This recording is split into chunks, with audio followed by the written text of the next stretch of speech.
The 1970s were a time of bold fashion, disco nights, and a fragrance industry that wasn't afraid to push boundaries. This was the decade when perfumes stopped being just pretty and started becoming statements, loud, daring, sometimes even scandalous. In this video, we're counting down 10 wild perfumes of the 1970s that shocked the world. Scents so audacious, they left people speechless, divided crowds, and in some cases even redefined what perfume could be. Stay with me until number 1, because that fragrance didn't just shock. It caused a global stir and remains one of the most unforgettable scents in perfume history. Paco Rabanne Pour Homme, 1973.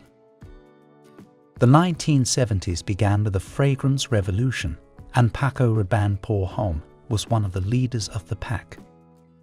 This was not your average cologne.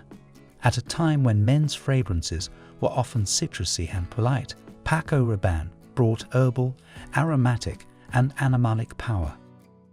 Lavender, oak moss, and tobacco created something almost intimidating. It was bold, unapologetically masculine, and instantly recognizable. The shock factor. It smelled more like a presence than a perfume, a green, mossy beast that announced, "I'm here, and I'm not blending in." Givenchy Gentleman, 1974. Next, we move to a fragrance that broke rules in the classiest way possible. Givenchy Gentleman wasn't about being soft or charming. It was dark, leathery, and woody. Patchouli was the star here, but unlike the hippie incense sticks of the era, Givenchy refined it into something elegant yet powerful. Critics at the time said it was too much for daily wear, yet that's exactly what made it iconic. It shocked people because it blurred the lines. It was refined and luxurious, but also daring, edgy, and borderline rebellious. Halston Z14, 1974. Imagine the sleek nightlife of Studio 54, the glamorous fashion world, and the disco ball spinning overhead. That's Halston Z14. When this scent hit shelves, it was marketed with the same flair as Halston's fashion empire, sexy, sharp, and extravagant.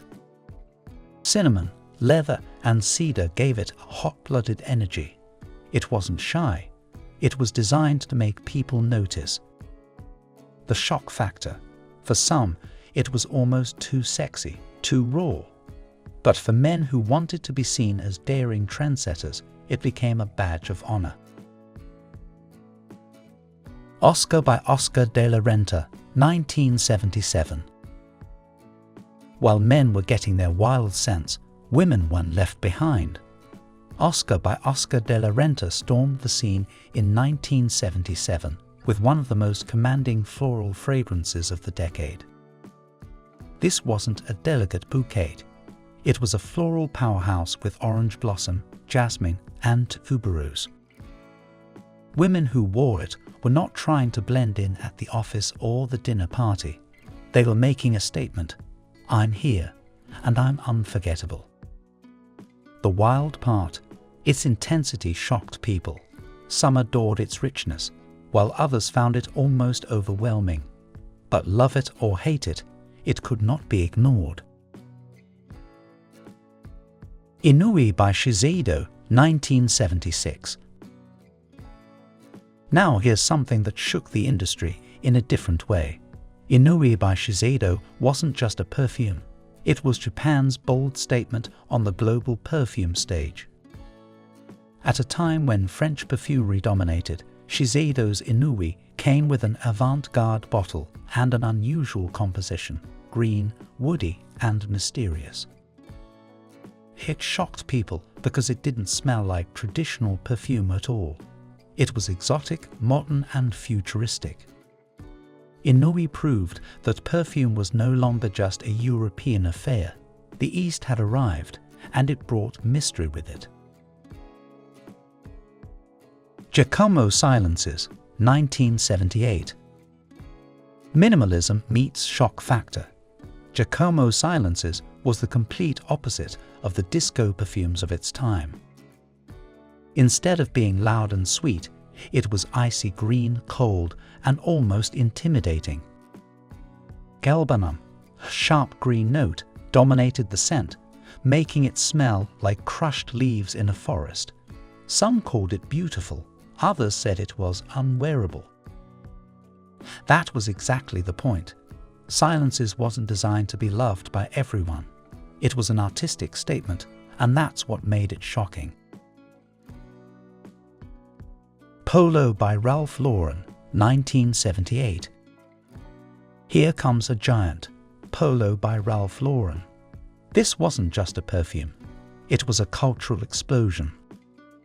Polo came packed with leather, tobacco, pine, and moss, essentially a forest bottled with a cowboy's swagger. It shocked the perfume world because it was so unapologetically big. There was nothing subtle about it. Men loved it because it felt powerful. Women noticed it because it filled the room. And critics. They were divided. Some hailed it as genius. Others thought it was far too strong. But no one forgot it.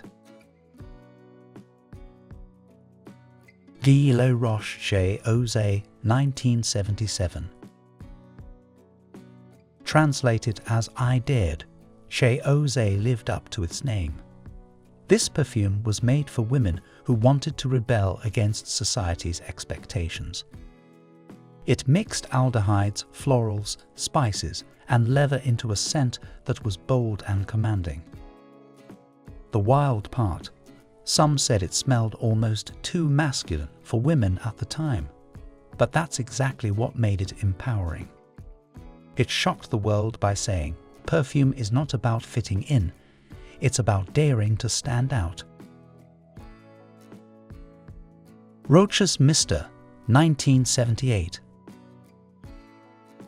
Dark, mysterious, and sensual, Rochas Mystère was the femme fatale of the late 1970s. It blended oat moss, leather, spices, and woods into something complex and unapologetically strong. In a world where many women's perfumes were still soft and romantic, Mystère went in the opposite direction. It was intense, shadowy, and provocative. The shock factor. It didn't try to be pretty. It wanted to be unforgettable, and it succeeded. Women who wore it weren't just noticed, they were remembered. Pierre Cardin Pour Homme, 1972. And at number 1, we have the fragrance that truly shocked the world, Pierre Cardin Pour Homme. Not only was the scent bold, spicy, woody, and futuristic, but the bottle itself became an icon. That strange, space-age design looked more like a sculpture than a perfume. It was provocative, daring, even controversial. The perfume world had never seen anything like it. People were divided. Was it genius, or was it too strange? But the truth is, it redefined what perfume could be. Pierre Cardin didn't just launch a fragrance, he launched a conversation. And that's why it sits at the very top of our list. There you have it, 10 wild perfumes of the 1970s that shocked the world. From the daring patchouli of Givenchy Gentleman to the futuristic design of Pierre Cardin Pour Homme, these scents weren't just perfumes, they were bold statements that defined an era.